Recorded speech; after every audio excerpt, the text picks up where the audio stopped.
The coldest surgery, Dr. Rogozov's impossible choice, Antarctica, a continent of icy desolation, unforgiving storms, and unimaginable beauty.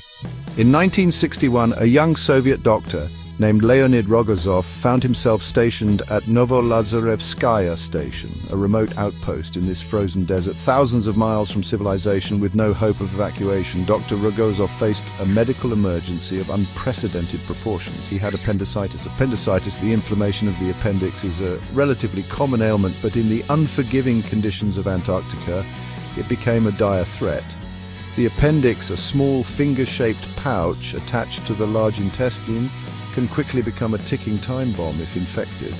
With time running out, Dr. Rogozov made a decision that would etch his name in medical history.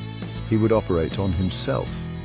Assisted by a mechanic and a meteorologist, Dr. Rogozov embarked on a harrowing self-appendectomy, using local anesthesia and whatever rudimentary instruments were available. The surgery, performed in the flickering light of a makeshift operating theatre, lasted nearly 2 hours. Dr. Rogozov's courage, skill, and sheer determination saved his own life, etching his story into the annals of medical heroism. The ticking time bomb, understanding appendicitis. Appendicitis, a word that strikes fear into many, is the inflammation of the appendix.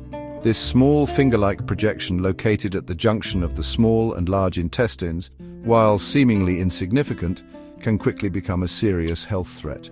About 1 in 12 people will experience appendicitis in their lifetime.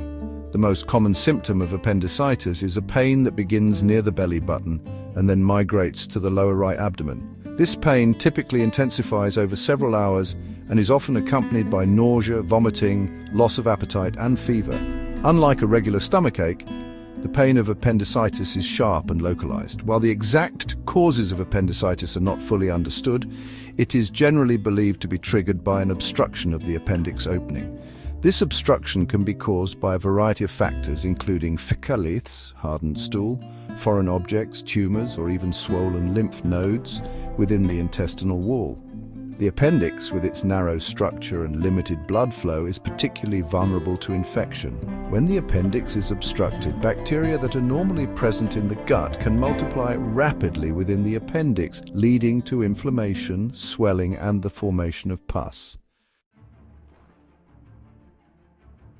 A race against time. From ancient remedies to modern medicine. For centuries, appendicitis was a mysterious and often deadly ailment. Ancient healers, lacking the tools and knowledge of modern medicine, often misdiagnosed the condition, attributing the agonizing pain to witchcraft, curses, or demonic possession. Treatment, often involving rituals, bloodletting, or herbal remedies, was largely ineffective. The true nature of appendicitis began to be understood in the 19th century as surgeons began to perform autopsies and recognize the inflamed appendix as the source of the often fatal infections.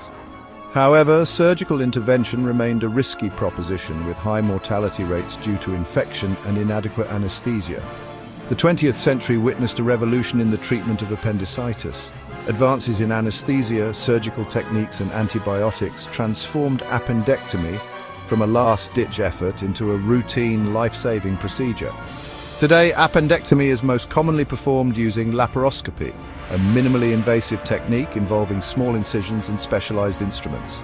Laparoscopic appendectomy offers several advantages over traditional open surgery, including less pain, faster recovery times, and reduced scarring. In some cases, early-stage appendicitis can even be treated with antibiotics alone, avoiding surgery altogether. The appendix, a vestige with a purpose. For many years, the appendix was considered a vestigial organ, a remnant of our evolutionary past with no apparent function. However, recent research suggests that the appendix may not be so useless after all. Some scientists believe that the appendix serves as a reservoir for beneficial gut bacteria, helping to repopulate the gut after illness or antibiotic use. The appendix, with its rich concentration of immune cells, may also play a role in immune system development and regulation. It is thought to be involved in training immune cells to recognize and attack harmful pathogens, while also helping to maintain a healthy balance of bacteria in the gut. While the appendix may not be essential for survival, its potential roles in gut health and immunity suggest that it is far from a useless evolutionary relic. Dr. Rogozov's experience, while extreme, highlights the importance of understanding even the seemingly insignificant parts of our bodies. His story serves as a testament to the resilience of the human spirit and the ingenuity of medical science, even in the most challenging of circumstances.